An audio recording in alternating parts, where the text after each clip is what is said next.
Okay, so what we're going to do now is we're going to talk about the Platonic solids. So what we're going to prove is that there's 5 Platonic solids, okay, or 5 regular polyhedra. That's another name for a Platonic solid. And we're going to show that there's exactly 5. Here are the 5 that we have. Now, in order to show that there are 5, let's first understand what it is that we're talking about. So what is a Platonic solid? So here, this definition, it says that a Platonic solid is a regular polyhedron, whichever one. These two things are the same. I'm going to use them interchangeably. So a Platonic solid is a regular polyhedron. A regular polyhedron is a Platonic solid. It is a solid. It's a three-dimensional figure, or a polyhedron, okay, a solid or a polyhedron made up of the same regular polygon. So a regular polygon, like a square or an equilateral triangle, or the regular pentagon means that it's just the polygon with all of its sides congruent and angles congruent. So it's made up of the same regular polygon. So for example, the tetrahedron is made up of 4 equilateral triangles. It's made up of the same regular polygon, the same equilateral triangle. And the cube is made up of the same square, the same regular fourgon, or the same regular quadrilateral, the square, right? It's made up of 6 of these squares, sorry. So now, that's done with that. And then the next condition that I have here is that, and it says, and there are the same number of edges at each vertex. This ensures that it doesn't matter which vertex you're talking about. Every vertex is the same. So basically, at this vertex in the tetrahedron, you have exactly 3 edges. And you have 3 edges here, and you have 3 edges at each vertex. And there's a back edge there in the tetrahedron. Same thing in the cube. There's 3 edges at every single vertex. But in the octahedron, we should see that there's actually 4 edges at each vertex. Now, this is going to be important in a moment when we see how this all fits together when we prove that there are only 5. Now, there being only 5 is something that might be, we could demonstrate all of these. We could say that there's 5. 1, 2, 3, 4, 5. Okay, we could see that, and we could build these 5. But now the difficulty is that how do we know that there's not a 6th? That if I take, for example, the dodecahedron is made out of, I think, 12 regular pentagons, but I could theoretically take a hexagon, and it's a regular hexagon, and I could say, you know, maybe I could fit, I don't know, whatever, 14 hexagons together and create a solid like this, and then there'd be 6. Or I could take a regular 7gon or an octagon, a regular octagon, and fit them together in some unique way to make another Platonic solid. And I could keep going. I could go to the 100gon. I could say the regular 100gon. How do I know for sure that the regular 100gon I can't fit together in a certain way to create another Platonic solid? And, you know, how can we guarantee this? And that's what we're going to demonstrate. We're going to demonstrate that these are indeed the only 5 Platonic solids. So to start with this proof, okay, what you need to prove is what's known as a lemma. You need to prove a little lemma on the way to this whole thing, that there are 5. So the lemma says that if it is any polyhedron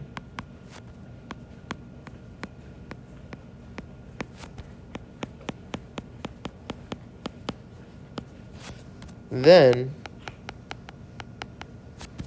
the number of vertices it has minus the number of edges plus the number of faces is equal to 2. Okay, so we need to prove this lemma on our way, and we're going to make a convincing argument. So the proof of the lemma is going to go as follows. So proof. Okay, so what do I mean? This here, the number of vertices minus the number of edges plus the number of faces is 2. You should convince yourself that this is true for all of the regular polyhedron that we have. Look, so how many vertices are there in the tetrahedron? There's 4 vertices in the tetrahedron minus the number of edges. There's 6 edges plus the 4 faces is going to give you 2. Right? 4 minus -2, -2 plus 4 is 2. And you could run through this with all of the polyhedron that you have, and even a polyhedron that is not a regular polyhedron, right? Like the standard example that we could do is that this here, this figure that I just drew on the right in yellow, is a polyhedron, but it's not a regular polyhedron. And this will be true because the lemma is talking about all polyhedron. So since I have that, I have 1, 2, 3, 4, 5, 6 vertices minus the number of edges, I believe, is 3, 6, 9 edges, plus the number of faces is 3, 5 faces. So let's see, -3 plus 5 is indeed 2. And you will see that this is true again for any polyhedron that you can conjure up. This will be true. So this here is called the Euler characteristic. I'm going to write it EC because Euler is the one that the mathematician Euler is the one that originally came up with it, or is what that we know of is the first one to come up with it. And again, it's just the number of vertices minus the number of edges plus the number of faces. And basically, we have this lemma. It says that if it's a polyhedron, then the Euler characteristic of that polyhedron is 2. Now, to prove this, okay, we're going to start off with a statement that seems like a roundabout, but you don't need to go this route. There's maybe a faster route, but it's more difficult to see, as opposed to we're going the longer route, which is maybe easier overall to comprehend. So the first thing I want to say is that any polyhedron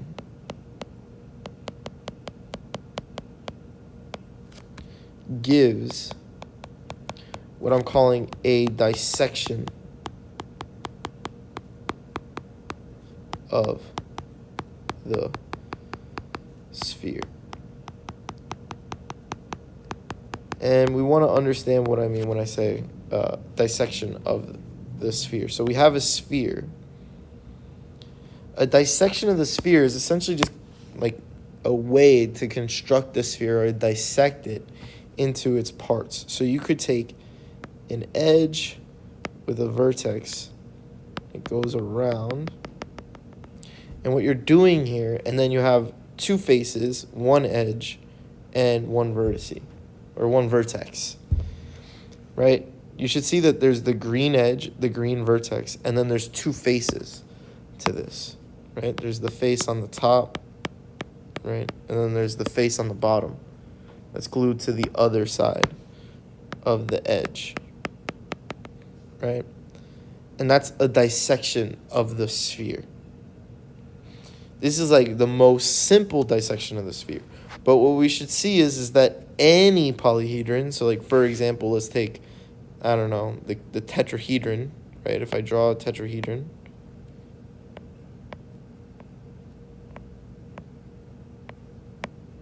okay, I can turn this into a sphere, a dissection of the sphere, by just imagining this tetrahedron like a balloon that I can blow up and perfectly form into the sphere. So it's just like as if like these lines, these edges, and the vertices are just like drawings. They're not like any real structure. They're just kind of there, and then you blow it up. And when you blow it up, you should see that this edge, right, could kind of come to maybe being right here, like that. This vertex over here, this vertex over here, right, this vertex over here. This edge I'll run across, down this edge. This vertex is this one over there. Then this edge goes up like that. And then the back part, right, the back part, you're going to have an edge going to some vertex back there, and an edge like that, and then an edge like that. And then you should sort of be able to see how this tetrahedron would be on the surface of a sphere. And this is the dissection that the tetrahedron gives you. Now, the cube would also give you a dissection of the sphere, and we'll go through that one right now just to illustrate, because this is the conceptually difficult thing to sort of see. But again, now, if I have this circle here, right, this sphere, how does it look? How does it go from being the cube to the thing? So let's put the front face square, right? That's this square right here, right? This vertex is this one this vertex is that one, this one is this one, so forth and so forth. And then this edge going back is going to go here, and then it's going to go back to a back face square. So that back face square, I'm going to try my best, but it's not so easy to draw or see, right? But that back face square is in the back, so I should dot it or even make it another color, this back face square.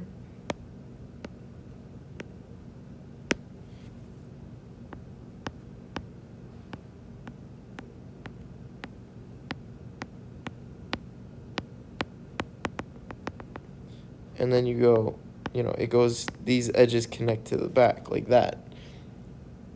And then you have the dissection of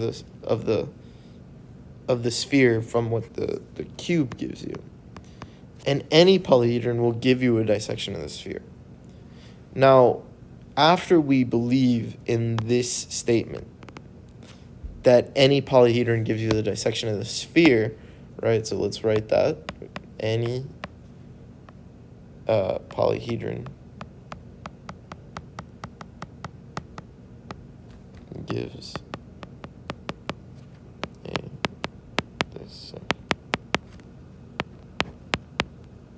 dissection of sphere.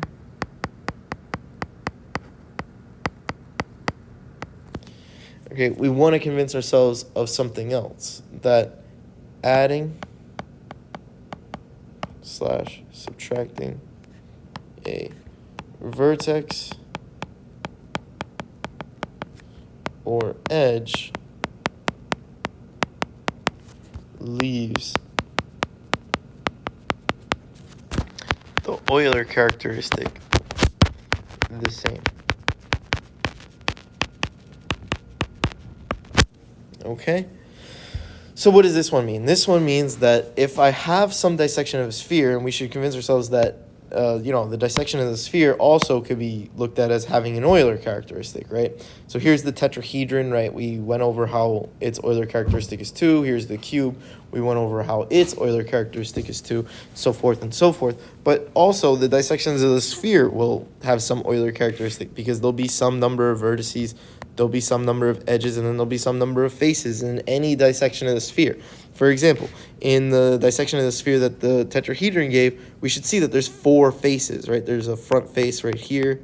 There's a side face over here, right? That goes over there, right? That's 2, 3, and then there's 4 on the bottom, right? If we could see it. It's not so easily seen, but there'll be 4 faces. And again, there's some number of vertices, there's 4 vertices, but the Euler characteristic that the polyhedron has will be the same as the Euler characteristic that the dissection of the sphere will be. So now with that, right, if I have some dissection of the sphere, we should sort of see that the Euler characteristic stays the same if I add or subtract a vertex. So I have, if I were, like here's the tetrahedron, let's just do it for the tetrahedron, right? If I add a vertex to the tetrahedron, right, what you get is that this edge that I originally had, instead of it being 1, now becomes 2. So if I have, some Euler characteristic, and I add a vertex, so this goes up by 1, then also the number of edges goes up by 1. So what's going to happen is that I get v plus 1 minus e minus 1 plus f. And then the 1's cancel. Plus 1 and minus 1 cancel. And I'm left with the same Euler characteristic. I'm left with v minus e plus f again. And that's the same. If I added that vertex, right? I added 1 to the number of vertices. And then that means that I add an edge. Similarly, if I were to take out an edge, you should convince yourself. If I subtract a vertex, if I take away a vertex, it will leave the Euler characteristic unchanged because that will also take away one of the edges. So now if I add an edge, right, let's add this edge here, right, in right there to my tetrahedron, Then again, I'm going to get v e minus, right? But it's going to be plus 1 now. But then plus, and we should see that instead of it being now this one face here, right? It's two faces. It's this right part and then the left part.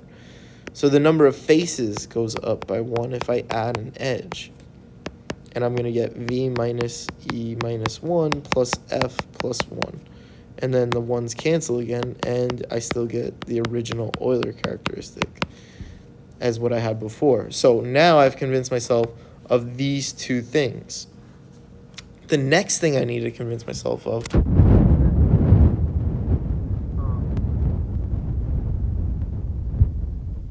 we can construct any dissection of the sphere from any other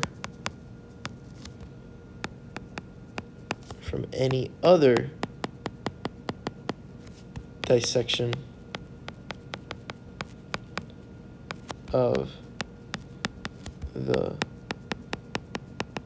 sphere by adding or subtracting vertices. By adding, subtracting vertices or edges. Or vertices or edges. And this is a key piece that we should readily convince ourselves of, right? So I have the tetrahedron gives some dissection of the sphere. I could sit there, I could remove edges and vertices, I could add more vertices and take away edges and place them in the right way, so that way I get the dissection of the sphere that the cube gives me, right? So take your time, convince yourself of this statement here. And now we're in a position to state the final result. That what we need is basically that the Euler characteristic for any polyhedron is 2. How do we do that? We say, well, any polyhedron gives a dissection of the sphere, right? So if I have two polyhedron, let's say I have polyhedron 1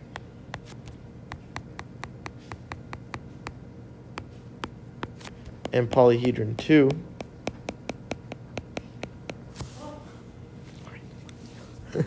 polyhedron 2,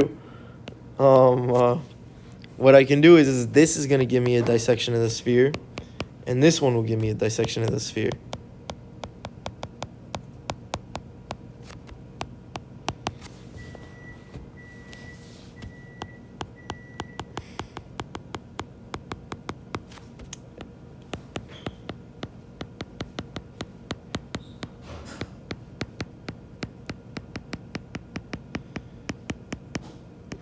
Okay, and I believe, so each one, that's using this fact, this first fact here, right? Any polyhedron gives a dissection of the sphere.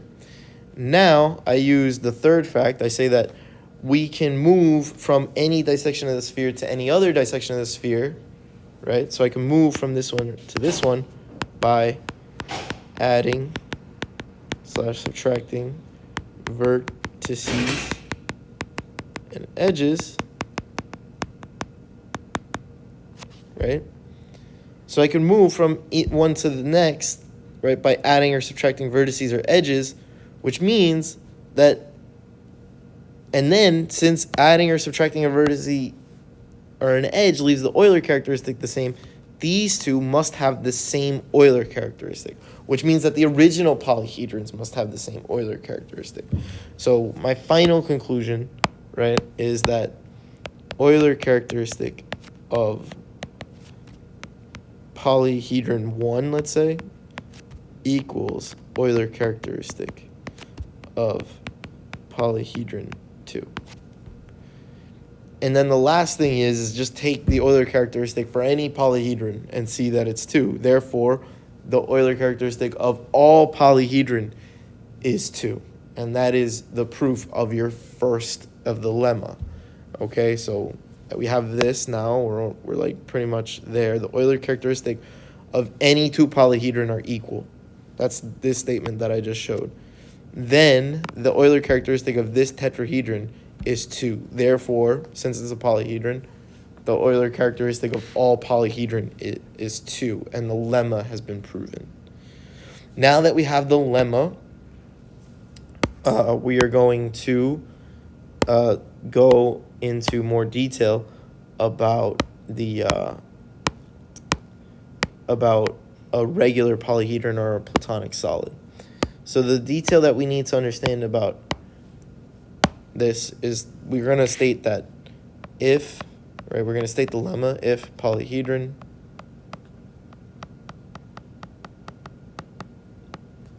then V minus E plus F equals 2. And that, again, the Euler characteristic is 2. We proved that. That's the lemma. Now we need to prove other things. The other things we need to prove are difficult to see. It takes some time. You must sit here and fight with this idea, with these two formulas that we're going to get. And they involve us utilizing a more rigorous definition of, or we need to actually talk about regular polyhedrons or Platonic solids as opposed to just polyhedron, right? The lemma is true for any polyhedron.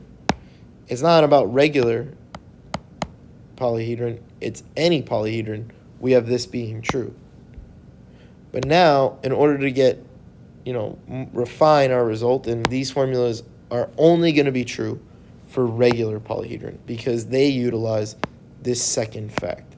They utilize the fact that there are the same number of edges at each vertex. We need that to state what we're about to state, which is, if let's say I gave you a regular polyhedron, I need, right, and I wanted to know the number of edges. Okay, well, I know for a regular polyhedron, there's the same number of edges at each vertex. So, same number of edges at each vertex.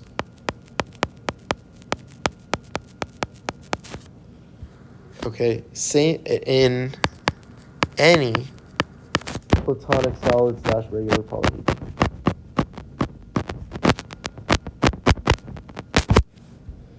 Say that there's Q of them.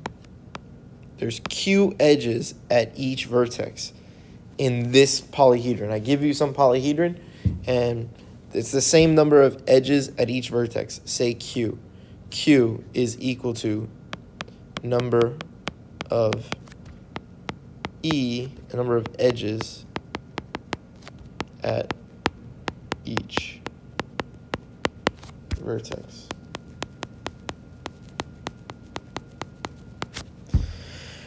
And with this information, let's count the number of edges that this polyhedron, this regular polyhedron, has. So again, I'm pulling out from space a polyhedron, a regular polyhedron, I should say, or a Platonic solid. This is a Platonic solid that I have in my mind. I know that there are Q edges at each vertex. And I know that there are V vertices in total. So now how many edges are there? Well, if at each vertex there are Q edges, you would think maybe that V times Q is the number of edges, because for each vertex there are Q edges. But the problem is that for every single edge, but the problem is for each edge, okay, there are 2 vertices. So we will double count the number of edges. And that was an appropriate use of is. I might just want to add to anyone listening. It was, the problem is appropriate use of is. That is the appropriate use. And you could say that. Both of those are perfectly grammatically sound things that I recently read in books, by the way. Both is and that I saw in like published literature. Anyways, so now if it's the case that you have Again, let's understand why. Because if you take and you go through this with an example, right, like the tetrahedron or the cube, we'll do it for both. What happens if we use this logic? So let's go through, right, counting the vertices. If I have if I take this vertex here and I say, well, there's 3 edges, 1, 2, 3, and then I take this vertex and then there's 4, 5, 6. You notice that I count this edge twice. Then I go to this vertex, 7, 8, 9. I've counted each of these edges twice, and then I go to this vertex, 10, 11, 12, and I've counted each edge exactly twice as many times. So this here, this formula makes sense, and you can see that this formula will actually work for all of our regular polyhedron. And again, this is the more difficult formula to justify. This is a difficult thing to abstract. You need to fight with it. This is the first part. This is one equation that we're going to use. This is equation 2 that we're going to use, and now we're going to talk about equation 3. So if, right, now each one of these, again, I'm giving you a regular polyhedron, I'm giving you a Platonic solid from space. We know that in any regular polyhedron, it's made up of the same regular polygon. So any regular polygon has some number of sides. Say P is equal to the number of sides. Of course. Number of sides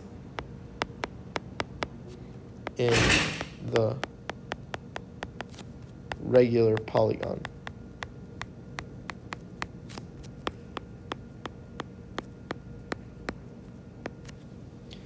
Okay.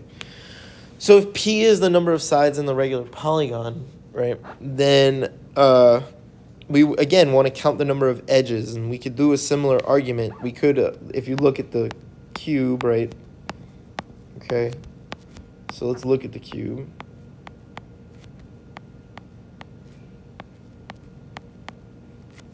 And if you say that the cube is made up of 6 squares, right, and I want to figure out the number of edges, well, let's see. So if I pulled apart the cube into 6 squares, right, each square has 4 edges or 4 sides. So you would think that the number of faces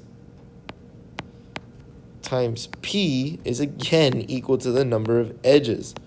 But again, you will be double counting, because when you put everything back, so if I pull apart the cube, right, here's the 6 faces sort of, right, being pulled apart into space, right, and then the bottom one over here, right, down there. I pulled apart the cube, okay, into its 6 squares.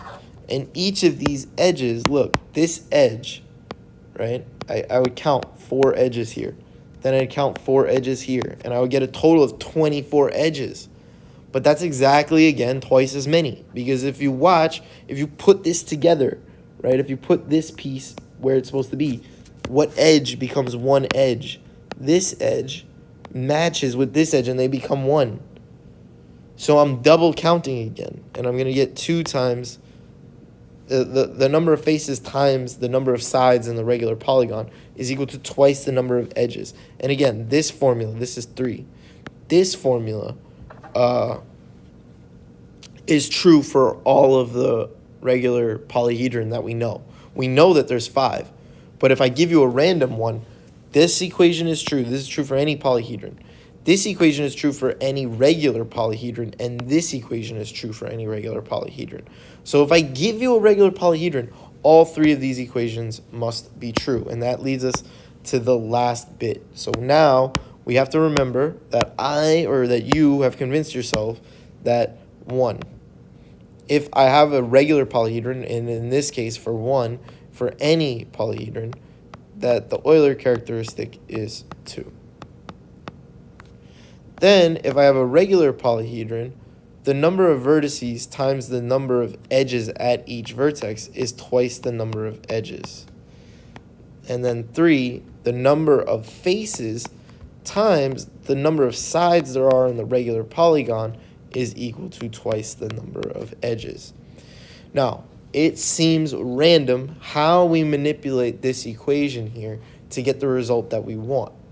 So you just have to know how to manipulate it. It doesn't follow from any logic. You just sort of have to, yes, memorize to a certain degree how it is that you want to manipulate this equation to get the desired result, these three. So the first thing you want to do is you want to manipulate these two. Solve each one for v and then the other one for f. So it's 2e over q, and then f is 2e over p. After you've manipulated these two, plug this in to 1. So instead of writing v, you write 2e over q minus e plus 2e over p is equal to 2. Now, again, let's recap. If you have a regular polygon or a Platonic solid and it's in space and you bring it to me, you should convince yourself that this is true, and this is true. And if all three are true, then this equation is true.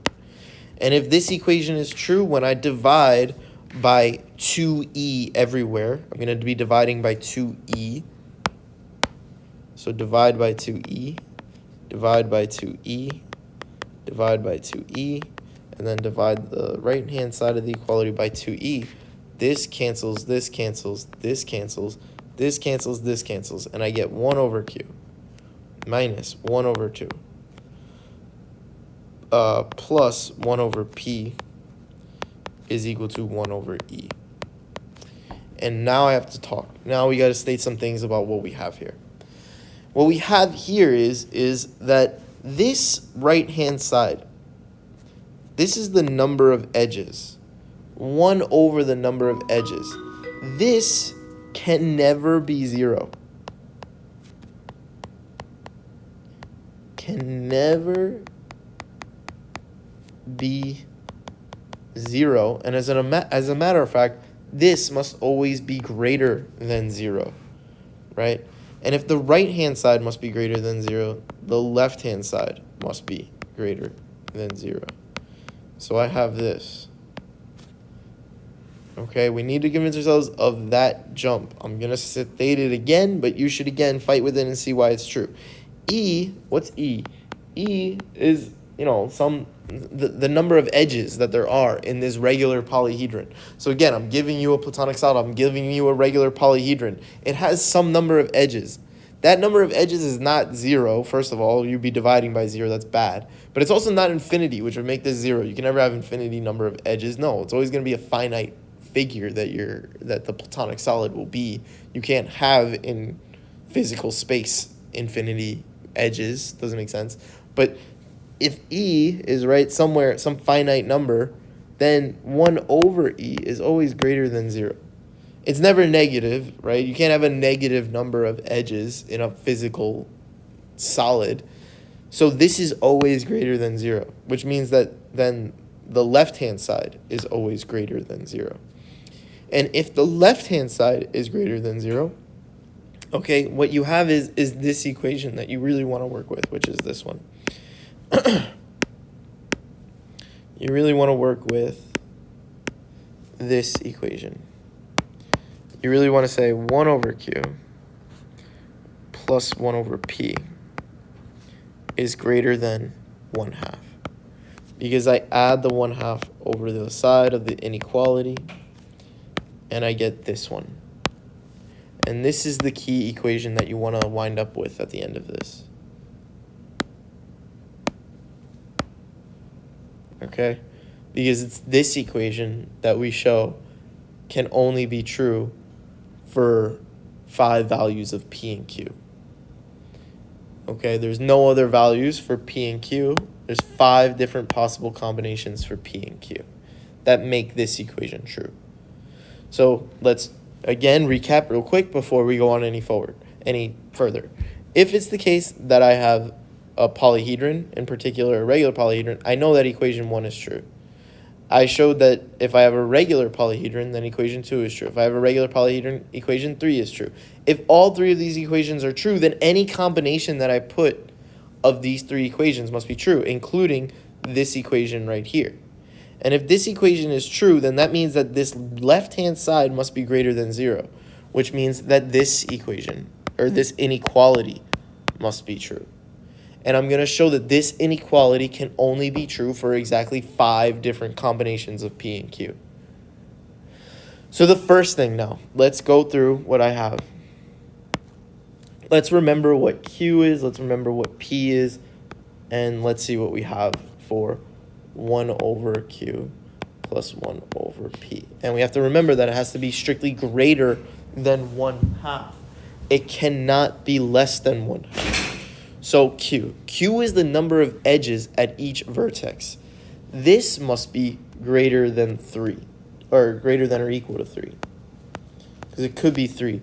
P is the number of sides in the regular polygon, and the smallest polygon is the triangle, so this must also be greater than or equal to 3. It can't be less than 3 is the key point. So the first combination for P and Q that you need to try is 3 and 3.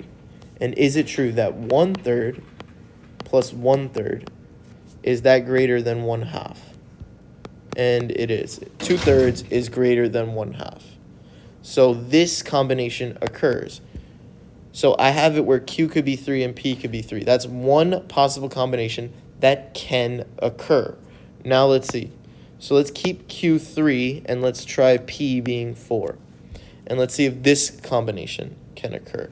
So first of all, of course, you could have it meeting at, you could have 3 edges at each vertex, and you could be talking about a square. And let's see. So 1/3 plus 1/4. Is that greater than 1/2? And it is. 1/3 is 4/12 plus 3/12 is 7/12, which is more than 6/12. So this one's good. So that combination is good. Now let's try 3 and 5, right? Because keep Q3 as long as you can and see what you get. So 1/3 plus 1/5. Is that greater than 1/2? So the common denominator is 15. So 5 fifteenths, this is 5 fifteenths, plus 3 fifteenths is 8 fifteenths. And is that greater than 1/2? Yes, it is. So this one can occur. Okay? So now let's see. 3 and 6. The regular hexagon, 1/3 plus 1/6. Is that greater than 1/2?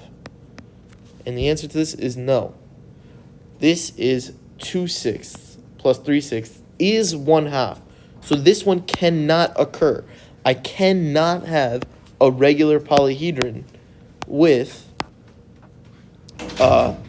3 edges meeting at each vertex and it being the hexagon as the regular hexagon, the regular sixagon as the figure that I'm using to construct this. Now let's try. So now I'm done with 3. What about 4, 3? Right? Because now Q can go up by 1. So can I do 4 edges meeting at each vertex with the triangle as my figure? And if this one is true, then this one is true for sure. Right? Because, then it's just the same thing. It's 1/4 plus 1/3, and that is indeed greater than 1/2. So this one can occur as well. Now let's see if I could do 4, 4. And that's a 4th plus a 4th. So this one cannot occur. What about 4, 5? How many do I have now? I have 1, 2, 3. Okay, but then what is it? What's the one that I'm missing? So I have 4 possibilities that can occur. I did Q but can it be 4, 5? Let's see. Can it be 4, 5? So I'm going to try 4, 5 now. Let's see. Where can I do that? Let's erase. Of course.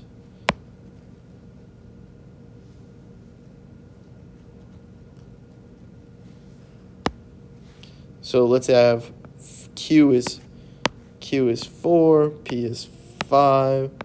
Can this one occur? I believe it can, but but we could have, good, okay. So this one cannot occur as well. 1/4 plus 1/5 is greater than 1/2. Is that true? No, this is 5/20 plus 4/20 is 9/20, and that's not greater than 1/2. So this one cannot occur. But now let's try 5 for Q and then 3 for P. So now this is that 5 edges meet at each vertex, and the figure that I'm using is a triangle, right? So what's going to be? It's going to be 1/5 plus 1/3. Is that greater than a half? And the answer is absolutely yes. This is going to be 5/15 plus 3/15 is 8/15, and 8/15 is more than a half. So this one can occur. And now I have 5 that can occur. I have this, and this one that can occur. Now, what are the combinations that I have not gone through yet? So I haven't done 4, 6, but you know 4, 6 won't work because you have to have more than a half, right? You know that 4, 5 didn't work, so 1/4 plus 1/6 won't work because you need more. And the more that this becomes, right? So you could do 4, 6, right? 1/4 plus 1/6. That is not going to be less than a half. This wasn't less than a. This isn't going to be greater than a half. This is not going to be greater than a half. No, because this one wasn't greater than a half. This one was less than a half. So then this one's for sure going to be less than a half because 1/6 is less than 1/5. And as I go higher, this will become less and less. So none of them with 4, if I keep going higher and higher, are going to be possible options. The only possible option, right? You want to make these numbers as small as possible in order to make this as large as possible. That's the key in this. That these two numbers, the smaller they are, the larger this is. Right? The smaller P and Q are, right? 1 over Q. The smaller P and Q are, the greater 1 over Q plus 1 over P is. So you want to make them as small as possible. And the last one would be 5, 3. Because if I tried 6 anything, 6, 3, right, is too big. So neither of them can be 6. Look, it didn't work for 6 and 3. It can't work for 6 and 3 here. So then that means that I've already put a bound on P and Q.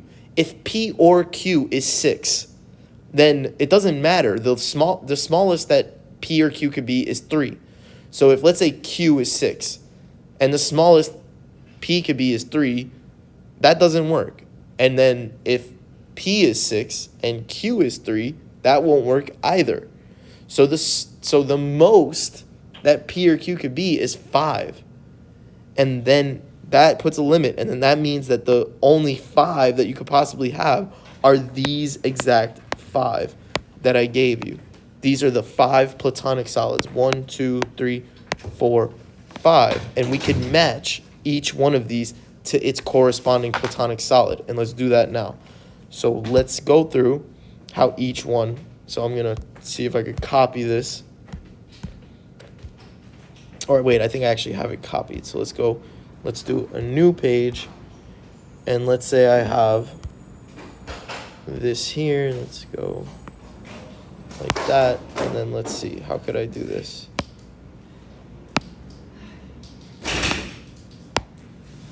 Let's see if I could do this here. No. I need an iPad. She keeps saying, I'll give you an iPad. And it's like, I want one. Where is it? I can get you one immediately. Immediately. Okay. Immediately. Let me see. Yeah. Here, this so let's go through what we have here. We have P and Q as being 3 and 3, right? That works. What else was 3 and 4 works? 3 and 5 works? Does 3 and 5 work? Is 3 and 5 one of the Platonic solids? And then 5 and 3 will work. And then 4 and 3 will work. And this is all of them. Okay, and let's match each one that will work to its given Platonic solid. So I have 3 and 3, that's the tetrahedron, right? There's 3 vertices meeting at each. There's 3 edges meeting at each vertex, that's P. And then Q is, I have it backwards. P is the number of sides in the regular polygon. It's a triangle, which has 3 sides. You have that each vertex has 3 edges. That's Q. So this is the tetrahedron. My bodysuit just came unclipped. Then this here is 3, is the triangle, and it meets at 4 edges. That's the octahedron. That moves a little bit. Then 3 and 5. So 3 is the 3 is the triangle. 5 is the number of edges at each one. Which one is this? This is the icosahedron.